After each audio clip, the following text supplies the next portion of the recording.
Greetings everyone, my name is John DJ and I'm back with a new series, or you may call it as vlog, on my channel, and I like to call this as Painting and Philosophy 101. So this particular series I would be talking about few of my paintings which are still with me and awaiting a good buyer. And this particular paintings I would explain what are my concepts and the philosophy behind them. So starting off with the title, Multiverse in Xume is the title of this particular painting that you guys gonna see, the parallel universe at its brink of dissolution. So if you see this particular painting, you'll have a lot of conflicting things, and how to bring about an equilibrium is the motto behind this painting. And with every painting that I do, I always have some wisdom of my own that I put into it. And for this painting, the wisdom is educated but illiterate to nature's law. Meaning we are all educated in one or the other form, not just limited to your PhDs, certificates and diplomas, but to the knowledge of your existence and your basic living. So we are all educated, but we are greatly illiterate to a lot of the valuable things or the laws of the nature. So educated but illiterate to nature's law. So here on this particular painting, I would talk about how we, or like as a society, consider what is good, what is not good, and what supposed to be ugly as per our view. But we do all this by ignoring the universal law that there's always an opposite and that needs to live together or cohabit. Only then you can achieve some kind of equilibrium or a society, or in philosophy they call it as a utopian society. So a better society, so that needs to exist, right? So we ignore that particular universal law, and failing which we all know that it's going to be an end, either by fight or by extinction, either way. So this particular painting, I did it in 2016, and it took me around 67 hours. It's not a slow or a lazy painting, but it takes a lot of time with the materials that I use. And it's always a conflict again on the painting as well, with different materials behaving differently and kind of invading the other space or the parts in my painting. So this particular painting, I sandwich it between two pieces of glass, or a duple glass framing is what they call, and it's an oldest technique available. But yeah, not many canvases can be framed this way. Only the one that needs an outer isolation, you can do it like this. And this particular painting, I need it, or like this particular art form that I'm experimenting needs these kind of frames to isolate both the canvases as well as isolated from the surrounding where the paintings are hung or mounted. And if you see, there are two frames, and these are like huge frames, around like 3 feet high, and isolated with 4 inch gap between the canvas and the frames.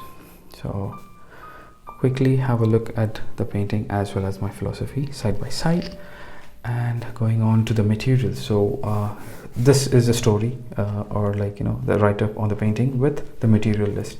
So materials, what I use is mixed media. So I use a lot of compressed charcoal sticks, pastels, gold fine dust with the blenders to make some streaks. Gold leaves always gives you a very pleasant look on your painting, so I prefer using that. And all my paintings, because I work with these kind of soft mediums, dust mediums, I fix it, or like spray it layer by layer, because not every material that I use is compatible with these kind of fixer sprays.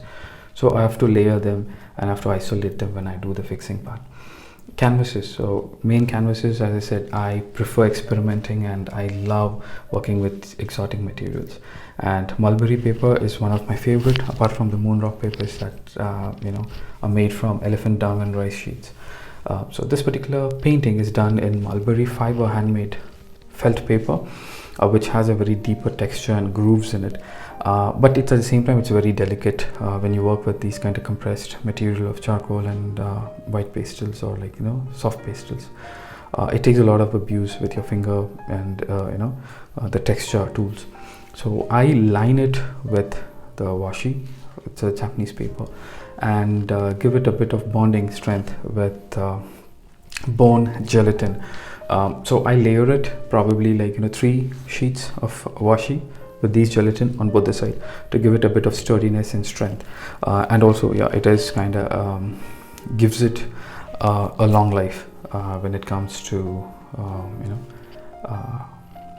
with the stability. So the size of my paintings, the canvases as well as the frames, you can see, and as I said earlier, dual frames. So it's kind of necessity for my painting, so that's the reason I do it. So coming to the painting itself, and this is a close-up look on the painting, and this, if you see, there are 2 universes isolated with 2 different canvases, and if you see, both the canvases have been burnt on the 3 sides, or the 3 outer sides of the painting. And this one is to depict that both the universe is in a state of dissolution, or it's becoming extinct, which can be saved, okay, but yes, failing which obviously they are going to extinct. So starting off with the frame on your left, so if you see there, the frame consists of some silver leaves, silver streaks, and a reptilian body with a fish head popping in from the other universe. And if you see, the particular universe or that world itself where this particular creature is living is blue in color, which means a bit of prosperity, a life. And if you see, if you just travel back from the frame, like the canvas on your left towards the canvas on your right, so this particular creature from the different world is peeping into the universe of the other, which is the fish body, and is looking at all the gold streaks, the dark surrounding the planet and the red planet, and the view that both these universe is peeping into each other and seeing is the main concept here. So the fish, or the fish on the right hand side universe, looks on the other side and says, no, this looks dangerous because I see some kind of reptilian body which is not something that's usual. So it looks on the other universe as a bat. The same thing that looks the universe on the left peeps into the universe on the right and thinks that this is something I don't see. I see some kind of distraction of gold and dark sky, and a body which looks more like a fish, but it's kind of morphing, which I don't see it, I don't understand. So the same ideas or the mentality is what a person goes through, or a human in a society goes through. So something that he doesn't understand, something that he doesn't seem to be usual about, always tags it as bad, always tags it in a category of risk or not to be trusted. So if you see, both the universe is equally good for what they are living with or what they are surviving with, but when they look at each other from a different perspective, both think that they are wrong. So this is the illiterate or illiteracy that I'm talking about. So educated, they are all educated with their surroundings, but they are not educated with something on the other surroundings as well, on the other community or the other culture. They don't understand that, they're not educated for that. So when they are not educated on that front, or they are not given that particular knowledge, obviously they are illiterate, they don't follow the rules. And that particular literacy is the common sense, the honesty, the transparency, the integrity to understand someone else, someone who looks apart, So this is the philosophy for my painting. So first you understand something that you don't understand and then judge it.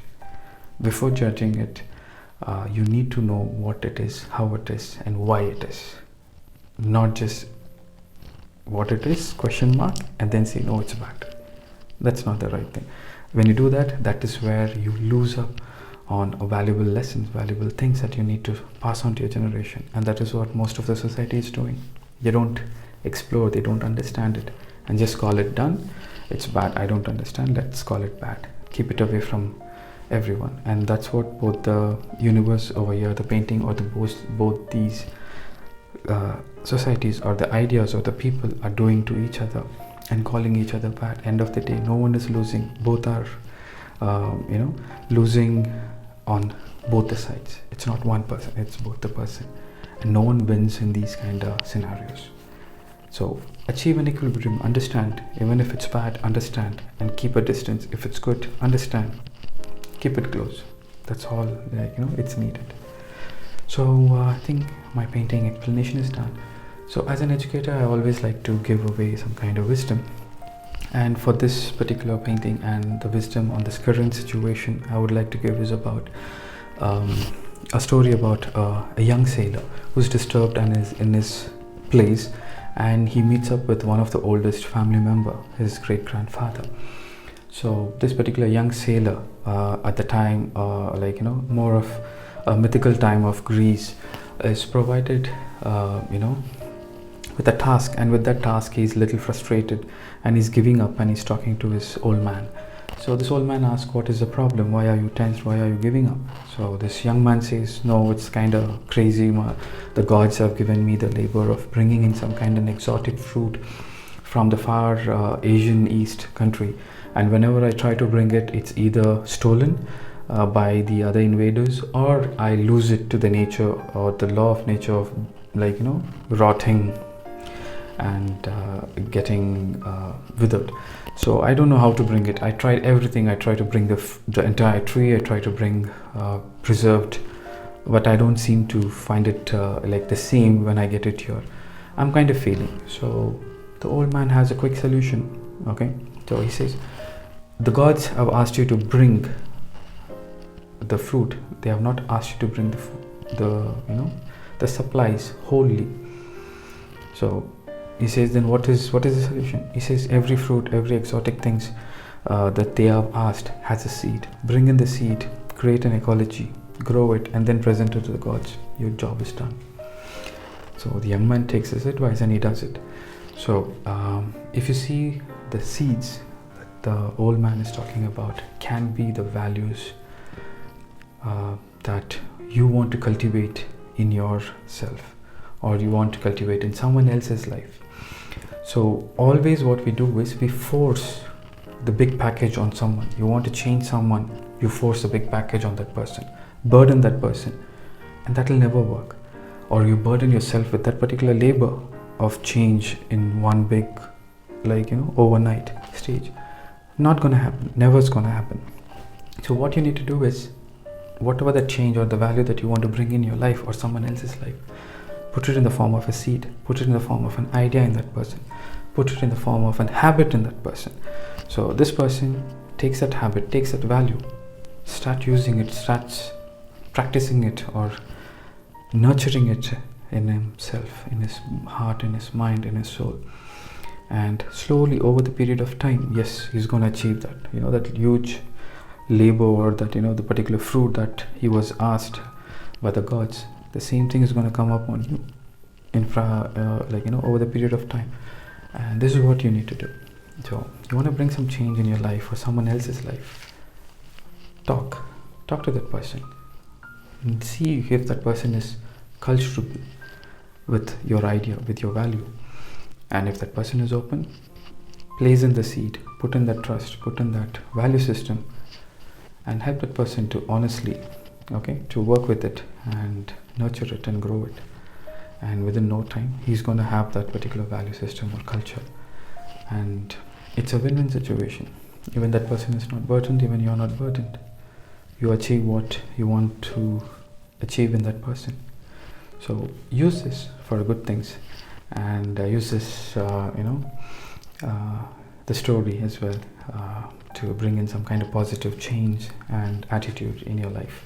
Hopefully this guys helps you with some of your worries and troubles, and just be casual about your comments on this particular video, and I would appreciate some positive and healthy comments to support me. As I said earlier, I'm still an analog person trying to become digital, so you're not going to see some fancy stuff here. Just clear heart to heart talks and honest explanation about my paintings and few things I like to share and teach the needy people around the world. So please like, share and subscribe to this channel, and healthy comments, guys. Remember that, healthy comments. If you don't like something and you want me to change, please just write to me on my email address, and I try to impart those in my future videos. This might be a little bigger, but I feel that it is needed because it's not some kind of entertainment that I'm putting it across. It's more like an education. So please bear with the size of the video for these kind of 101 sessions that I'm making. Other than that, as we know that we are living a bad dark days. I think in the previous videos also I've told it's a little bit complicated to understand. I still blame a lot of great things in this world apart from the politics and nonsense that people are doing. Media, I don't really believe it's a circus, so please bear my knowledge on that. May not be everyone will like what I say about this media or the government, but end of the day, yes, there is a business being done with these things, and not many are open to speak, or not many are led to speak. So I'll just keep my profile low and just end with this. So be safe, guys. Whatever the things people have plotted and planned, that cannot end our peace and happiness.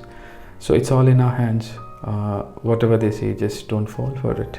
As my painting is, right? My painting says, understand, use your wisdom, not just your education, or like what the education is the media is putting across or feeding us. So use your literacy, talk to someone who does understands things, who does knows what things are. Take from it, try to spread that rather than the chaos and circus the media is doing. So hopefully, guys, if we still survive with all these nonsense, we get to see a lot of each other, and get to see my paintings as well. So the life is short, but don't worry about that. No one has benefited by worrying about life and the size of it. Just live and let live, and just do good. That's all I can say, guys. Okay, so have a good life, and please support my channel. Thank you. Bye bye. Signing off, DJ.